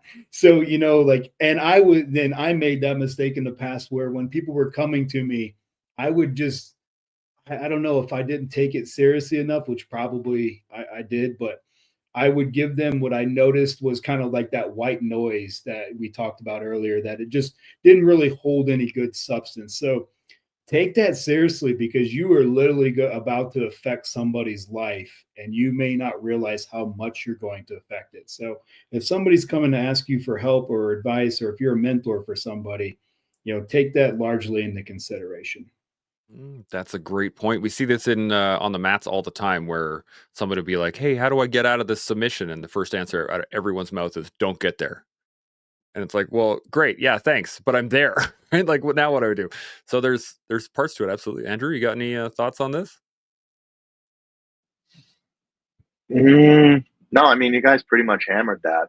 So I'm good. I'm for a very rare time speechless. You guys crushed it. Look at that. So we got a couple of comments here, and I think one more question, and then we'll probably have to wrap it up. But I just want to touch on these before we move on. Berserker Television also jumps in. He says, and Sean, we need to do an exclusive special collective on photography and super nerd out about art, which I agree. I'm not a photographer, but yes. Agreed. And, I want to quickly follow on that because so Pat, who's been on the show and is former special operations and an amazing photographer, he's a dude that I look forward to seeing his photos. He doesn't put up enough, you jackass. So pick up the pace. I look forward to his photos coming up because I try to rise to his occasion. I'm pursuing his art. I'm pursuing his precision. I'm pursuing his composition. I'm pursuing his eye. And so I think we all need someone in our lives that we aspire to be in certain avenues of their life or our life. And so Pat is a guy that I look forward to seeing his art. And so I'd love to talk about art on a podcast with Pat and others. And I think that it's important that I use Pat as the example now, and perhaps myself to a lesser degree, that society as a whole would look at a guy like Pat and myself in our military careers and never see the artist in us. They just see like frickin' ninjas wearing black and doing all of the Hollywood stunts. But that's only a part of who we were. And it's still a part of who we are. But we're so much more than that. And so Pat's point is on point. And it also plays directly to what Dean is looking at in his near future as he transitions. Dean has got so much on the go, but he's got so much more inside of him that he hasn't exposed to himself yet. And how Dean will expose his unknowns to himself when he transitions out is by hanging out with cool people that he's never met before that think differently than everyone else before that moment. That's what I believe we're supposed to do. To understand the big world around us, we've got to get involved in the big world. And that means meeting and talking and going in directions that maybe we feel a bit uncomfortable in, that we never would have done 10 years ago, but tomorrow is the day that we have to freaking go, do, see, be something different. I think there's a really cool point in this, is the fact that it doesn't have to be the ideal or the concept of art that I think most people attach to art itself, right? They think painting or photography or sculpting or some sort of physical art, but there is an art to being a ninja. There is an art to podcasting. There is an art to being a philanthropist. There is an art to everything that we do. It's just the fact that we have to seek the artistry in the action. And I think a lot of times we forget about that. We just do the actions so routinely that we forget about the artistry involved in it. What do you guys think on that one? Andrew, I'm going to come to you. What do you got? I would say that everyone is an artist, because if we're all in here trying to cultivate the life that we desire, that in turn is making your life art. Right. So just like for myself, like I have a twin brother. The people who know me know that, like not everyone does. So fun fact, folks, I have a twin, but we're like Danny DeVito, Arnold Schwarzenegger twins, and I'm Danny DeVito. So, but my brother is like the complete opposite as me. He was always artistic growing up, like very good at drawing. He's a metal fabricator, self-taught welder. So like, and I was always more athletic, all these things. So I never thought I had an artistic side of me until I started to look at that other side of like pen and sword, right? Or like you look at some of these ancient cultures, like the samurai culture, or even like a lot of Native American cultures, when they were done warring and they came back, they were integrated back into a society with music, song, dance, art, food, fellowship, right? So I feel like for a lot of us, these are things that we, like you said, Sean, the big world, we got to get in the game, right? If we really want to see what that art is and what we're trying to make our life as art to be, we got to get in the game. Because you could have a paint, you could have a brush, paint, and the canvas, but if you don't put paint on that brush and put that brush on the canvas, there's no art, there's only thought. I like it. Dean, any points to add on this? Yeah, I mean, coming from somebody who can't even draw a stick figure, I would say that, art comes in many different ways and is always very subjective. I see paintings and they're like, it's sold for $10 million. I was like, it's like I can have my kid do one of those in 15 minutes for you if you give me 10 million. But so it's subjective, but use that to your advantage to mold yourself, because, networking is huge to me, and that is absolutely an art form. I've seen people walk into rooms to meet people, and you can just see the room, just their body language just start to shift away, and like, hey, you got to use the bathroom, I got to, and then they never come back. So, that's an art form, and something that has proved to be really beneficial for me in my life, is learning how to read the room and approach people and be respectful, but at the same time, have a strong opinion that I can back up with, to be able to negotiate certain deals and aspects. And then I would add also just, another art form is, how do I say that? Like, don't try to fall in love with being uncomfortable. I don't know if that makes sense, but if you always, like me, I feel like I have an advantage in life, because if I feel comfortable, it makes me feel uncomfortable. So I have to become uncomfortable. And I hope that really makes sense, because I felt like I said uncomfortable 4 or 5 times now. But just if you're sitting there and you got that same daily routine and stuff, you are not growing as a person. And push yourself to want to be in those uncomfortable ones, and I guarantee you'll start to pick that up. And then like, oh, I feel great at it, just like these podcasts. I know for a fact when I first started doing these, I was extremely uncomfortable. Now I feel comfortable for them, so I'm not coming back ever again. I'm totally kidding. I truly appreciate you guys taking the time to let me on your platform. But yeah, just that's my words of wisdom today. Write it down. Become going out on top. Comfortable with being uncomfortable. Put that on a t-shirt too. We're gonna have like 4 different t-shirts at the end of this conversation. Oh, I got like a million lines of awesome dialogue that could be t-shirts for sure. And I don't know how many people we actually had a little game going at the end of last year where anytime Sean would say something, somebody would comment and be like, that's a t-shirt. That's a t-shirt. And so there's a few that's good. These are awesome. I completely agree that our ability to seek out discomfort. I was thinking as you were talking about finding comfort in order to, or finding uncomfort in order to be comfortable. I had a lot of growing pains growing up. Like my femurs were growing way faster than than the rest of my body, and it was excruciating some nights. And in those moments, if somebody had asked me, "Hey, do you want me to take these away, but you'll never grow again?" I probably would have been like, "Yeah, get rid of these things. I don't want to deal with it." Later on in life, I can look back at it and say, those being able to handle and manage through that pain, through that uncomfortability, gave me the ability to handle future uncomfortability. And it made me plus of 6 feet, right? So that's just awesome just in general. But yeah. But the point being is that a lot of times within the struggle itself, we forget that the struggles are actually building us up rather than tearing us down. It feels like we're being torn down, but it's actually building foundations underneath of where we can go from there.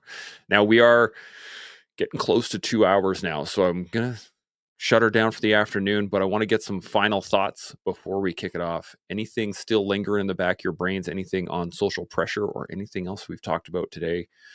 I'm gonna start with Sean. Final thoughts. What do you got? Sure thing. So I'm going to quickly touch on the artist's way, since that is kind of where the conversation is starting to conclude. And I think that for a lot of veterans out there, they are reluctant to embrace the artist lifestyle because it seems a little too poncy, which is a British word, great British word. It seems a little too weak. It seems a little too maybe flamboyant, maybe a little too inauthentic to the warrior way. Whatever, man. Tell that to Miyamoto Musashi, possibly one of the greatest swordsmen in history, who towards the end of his life transferred the sword to the calligraphy pen or brush, and wrote a book, by the way, that ain't too bad. And so if he would have just kept on swinging that sword right till the day he hammered in, we'd all be less rich for it. None of us would be able to read his work or look at his art. And I feel that for myself, that's generally the direction I'm heading now in the latter phases of my life, is I'm trying to take some of the lessons that I've learned from people who are way more experienced and smarter than I am and crystallize it into something that is of value to others that, generally speaking, are desperate to see, desperate to hear, desperate for guidance or leadership or mentorship or help. And so there's a time when the sword is helpful, but I feel that there's way more times when the pen or the microphone is more helpful. You can swing a sword all day long, but that ain't helping you in a whole pile of other aspects of your life. And so to be one-dimensional with only a sword, I feel, is a disservice to your talents or your future potential if you consider also picking up a paintbrush. Maybe that's why all the special operators are writing books. Their way into the artist way. Andrew, final thoughts? So we've talked a lot about pressure and being special and everything like that. I think if we believe that we are someone special, we need to understand and recognize that average is the enemy. So we cannot be shooting for average on anything. And that even includes standards, right? For a lot of us, the communities we come from, standards are just that, but they're the minimum. You better do a lot better than that if you want to hang for a while with the boys. So I would like to, I was trying to think of like something fancy to say here or something cool, but honestly, I'm a reader. And one of the best books that kind of helped me realize this, everyone knows what The Art of War is from Sun Tzu, right? But not a lot of people know the book, The War of Art by Stephen Pressfield. And it kind of highlights and talks a lot about what we're talking about here, which is if you want to create your art, the first obstacle you must get over and overcome is your own complacency. So I want to challenge everyone to look at where they're complacent in their life, where they can create art. And even if you are creating art already, where can you do it a little bit better, right? Because the true thing is here, like there is no end destination. There is no, oh, I'm going to do this thing and I'm going to feel this way. You climb one peak and it exposes several others, and you just keep going and going and going. So learn how to make art out of that. And one of the best ways to do that is listen to other people who have experienced it and are willing to, whether it's brush to canvas or pen to paper, whatever it is, it's out there, right? Go find it. Be curious. Be curious by nature. And whatever it is that you feel that's in there, go get it. It's out there already, right? You just got to make sure that get rid of the noise that doesn't matter and get attracted to the things that are kind of showing you what it is that you want to be. Sean hit on something a little earlier about, a group of people got him into social media because of a group of buddies that he loves and cares about and trusts. So look at your circles too. Look at the people that you're around. Because I can even say in this last year, my circle has changed completely for better, worse, or indifference. It really doesn't matter. But there's connections and networks that I've made that, mean a ton to me. And there's also things that I thought were the world to me that, after this year aren't really as important. But that also shows me that I've grown as a man, and I'm thankful for that. Because at the end of the day, if I'm still growing, I'm evolving. And that means I'm doing something with that pressure that I'm feeling in my life. Because at the end of the day, I'm a man. I'm made of blood, right? I got blood in my veins and air in my lungs, and it's just like everyone else. So if that's the case, what makes all these people who are able to do all these things different than me? It's probably the way that we're talking to ourselves and the way that we're navigating some of these things that we have going on. So if I can't control the way that the world is throwing things at me, I'm going to control the way I respond to the world. I'm going to control the things that are going on in my life and those variables.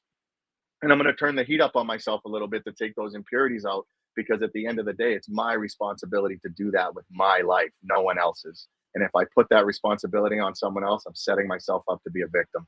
And that is something I am not. I am not perfect.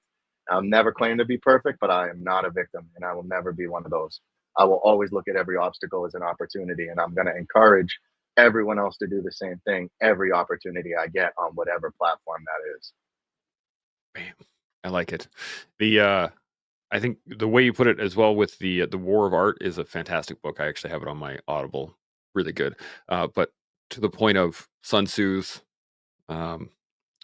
masterpiece, I guess you could put it as, the art of war, right? It's not just called war.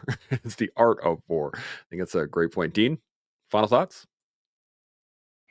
Well, one, I can't believe I got to follow Andrew after that. That was pretty awesome. But social pressure is a real thing. Chance pressured me into being on this podcast last night, so here I am. So I'm just kidding. He totally didn't. But yeah, I would say, I take some of our soft values and stuff come to mind. So, when it comes to social pressure, like self-awareness is always big.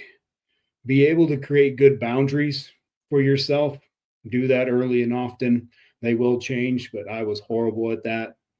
And then just have confidence in what you do. And I feel like that'll take you pretty far in a lot of things. But yeah, that's all I got. And then most importantly is just, once again, sincerely and truly thank you for having me on here and give me the voice to use your platform as well to kind of get the good word out to help people. But I do truly appreciate you guys giving me the time to speak on this subject. It is truly our pleasure. And to that point, I do want to say thank you guys, both Dean, Andrew, Sean. Fantastic conversation. Really, really enjoyed this. Playing with a slightly new format as well. And I think it went swimmingly. I don't have really anything to finish up with except for a comment on the Instagram side I want to touch on. Dave Curvin jumped in here. He said, surround yourself with people striving for more and striving to better themselves. It becomes contagious. And I think that's a fantastic final thought for what we're talking about. So until next time, as we all continue to learn, build, and grow, see y'all next week. Chimo. Hey Collective, Big Bird here. Thanks so much for watching the episode. Really appreciate the support. It has been fantastic recording these and having these conversations. I can't thank you enough. If you'd like to watch any other ones, please subscribe to the channel. And if you'd like to listen to another awesome convo, I got one right here. Your choice. Chimo.